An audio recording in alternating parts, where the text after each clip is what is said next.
El segundo libro que escribió Saccheri es El orden natural. ¿Qué es el orden natural? ¿Por qué lo llama orden natural a su libro? ¿Por qué la Iglesia defiende tanto, siendo ella misma una institución no natural? La Iglesia es de carácter sobrenatural. ¿Por qué defiende el orden natural? Y aparte digo yo, el orden natural no es bueno, porque en la selva el más fuerte se come al más débil, y eso es el orden natural. ¿O no? Bueno, habría varias cosas que decir, ¿no?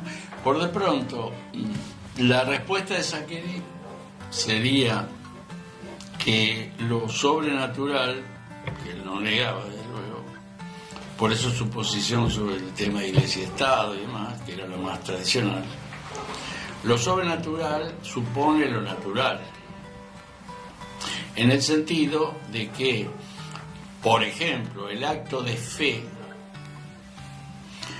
supone los preámbula fide, o sea, supone una serie de verdades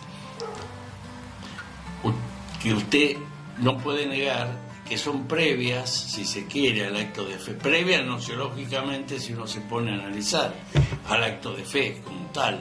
Es decir, la Iglesia defiende que yo, cuando conozco la mesa, conozco algo que es distinto de mí. En cambio, un idealismo, o cierto idealismo, diría que la mesa es una construcción que yo hago adentro de mí. Entonces, el realismo nociológico, el realismo del conocimiento, hay mesa, hay cosa, hay yo que conozco. La cosa me la meto adentro con un acto de conocimiento, me meto la forma adentro, pero no la materia, porque conocer no es, la mesa no es tener la mesa en la cabeza, decía Aristóteles. Entonces, la Iglesia defiende el realismo y como una base, un preámbulo fide, porque después va a defender que Dios es real y trascendente. Porque si todo es proyección del yo, entonces caemos en una especie de panteísmo, porque Dios es también una proyección del yo.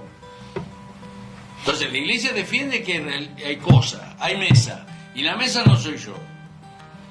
Eso defiende la Iglesia. Y por eso condena las posiciones contrarias y se mete en filosofía de alguna manera. Bien. Ahora, ¿cómo yo...? O sea, para ser cristiano hay que ser hombre primero y después cristiano. Algo que decía, no sé, el padre Castellani también decía que tenía como una frase diciendo que las virtudes naturales son como necesarias para después ser asumidas por la gracia, algo así. Exacto. En ese sentido. Claro. Entonces, hay un orden natural de las cosas, hay un orden natural de la economía, hay un orden natural de la moral, en el sentido de que hay ciertas ordenaciones perfectivas de las cosas. Entonces, yo puedo entender por naturaleza cómo son las cosas. Sí. El pez grande se come al pez chico, esa es la naturaleza. Bueno.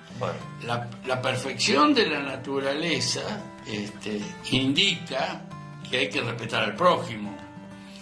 La perfección de la naturaleza indica que las cosas están sometidas a las personas. La perfección de la economía indica que el orden de las cosas económicas debe satisfacer la necesidad de las personas. El capitalismo dirá, o una economía de mercado liberal, si pudiera haber una economía de mercado no liberal, pero bueno, no hagamos cuestión de nombre, va a decir que el lucro va a ordenar la economía y de mil injusticias que se produzcan se va a hacer la justicia. O sea, que es muy clarito, condenando el capitalismo en ese sentido. Entonces, la Iglesia defiende el orden natural en el sentido de la perfección de la naturaleza y los fines naturales. ¿Cómo juzgamos nosotros la actuación del médico, si actúa bien o mal?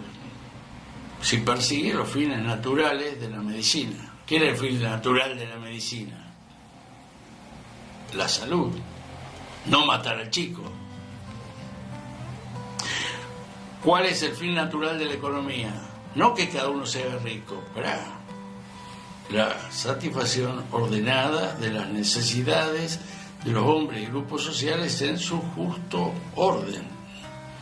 Entonces, es injusta o justa, bueno, el liberalismo estricto, la economía no es materia de justicia, son relaciones necesarias, lo mismo que en el comunismo. El liberalismo reduce la justicia a cumplir los pactos y a no dañar. La doctrina social de la Iglesia es una cosa mucho más integral. Hay fines naturales de economía. Y las necesidades económicas se subordinan a las supraeconómicas. Es decir, ahora, como el Estado procura el bien común, bueno, tendrá que tener su intervención en la economía, como la tienen todos los países liberales que se dicen antiestatistas. Como la tienen en Inglaterra, donde crearon su imperio gracias a la intervención del Estado. Crearon su flota con legislación proteccionista. Los norteamericanos no podían exportar un clavo a Inglaterra, porque está todo protegido. Inglaterra es el país más estatista del mundo en ese sentido, y predica la apertura de la economía para afuera. Eso es clásico. Hay un doble discurso, digamos. No, por supuesto. Por supuesto. Ahora, ¿qué economía rige ahora con Macri? ¿O va a regir mañana con Alberto Fernández? ¿Libre mercado? No. Yo leo en los diarios que los aumentos de los subtes los resuelve el gobierno. ¿O no? Ahora, si el gobierno obedece o no a ciertas órdenes superiores, bueno, en muchos casos hay presiones, pero el Estado interviene. Entonces, eso de que el Estado no interviene es un bolazo, no puede no intervenir. Pero debe intervenir según aquello del principio, entiendo, de subsidiariedad, ¿verdad? Claro. ¿O no? Exacto. Saccheri habla de eso, ¿no? Hacía hincapié extraordinariamente... Porque es muy hermoso eso del principio de subsidiariedad. Exacto. Entonces, Saccheri decía, el primer principio de la política es la primacía del bien común, lo cual implica el principio de solidaridad. De solidaridad. Solidaridad. Hacerse cargo los unos de los otros. Incluso en las legislaciones muy influenciadas quizá por el liberalismo, no deja de ser delito el abandono de personas, o mejor dicho, el no atender a una persona vulnerable. Si hay una persona... Yo salgo de acá, del canal, sí, y veo acá en Crisólogo Galarralde, veo a una persona desarrollándose y no la ayudo, cometo delitos según el Código Penal argentino. Está obligado a ayudarlo. Estoy obligado y el Código me castiga si no... Aquí en todo el mundo, ¿no? Sí, lógico. Entonces, el principio de solidaridad, hacerse cargo los unos de los otros, que deriva del principio del bien común. El fin es común, por lo tanto hay una solidaridad de todo en ese fin. Y subsidiariedad, decía Saccheri. Sí. Bueno, en principio de la Iglesia, un principio elemental que es este. Sí. El Estado no se compone de individuos aislados.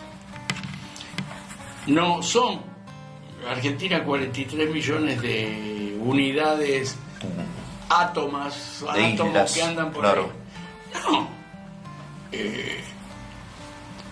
Saccheri acepta, recoge las viejas enseñanzas de Santo Tomás, que las toma de Aristóteles, del sentido común, que el origen del Estado es, bueno, se une el hombre a la mujer y ya hay una unidad. Vienen los hijos y tenemos la familia. Pero cuando se hace la familia no se destruye el matrimonio, se integra. Manda al chico al club. Cuando el chico va al club, no se rompe la familia, sigue existiendo el club. La familia se asocia en el municipio. Cuando existe el municipio y se funda el municipio, por decir así, no se destruye la familia. El municipio debe reconocer la familia. Pero la familia, bueno, se van como construyendo a partir de la familia unidades cada vez mayores, porque contienen a las menores. Varias familias forman una ciudad. Lo mejor de lo que dijiste fue cuando hiciste así, este gesto. Claro, se va. La sociedad es una construcción, está mal decir construcción a lo mejor, pero... No está mal, fíjate que se usa hoy en el sentido... Sí, se va construyendo parece más gráfico y más real.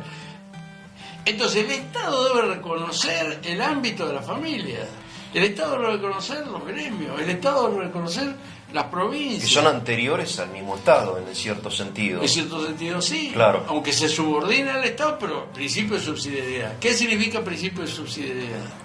La palabra viene de subsidio, que significa ayudar. El Estado o la sociedad superior debe ayudar al inferior para que exista, para que funcione.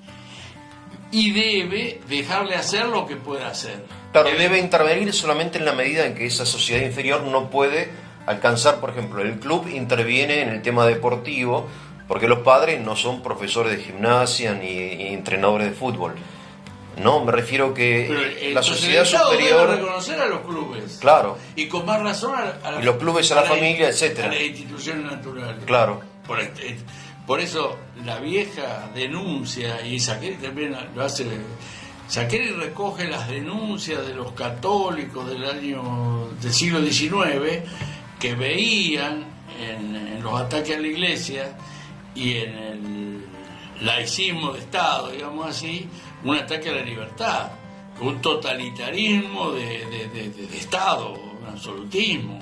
Y lo vemos hoy con el avance que a partir del nuevo orden mundial y las organizaciones mundiales y la ONU, etcétera, que son acatadas por los legisladores argentinos, nos quieren imponer obligatoriamente y forzadamente y forzosamente una educación en todos los niveles y además corrupta.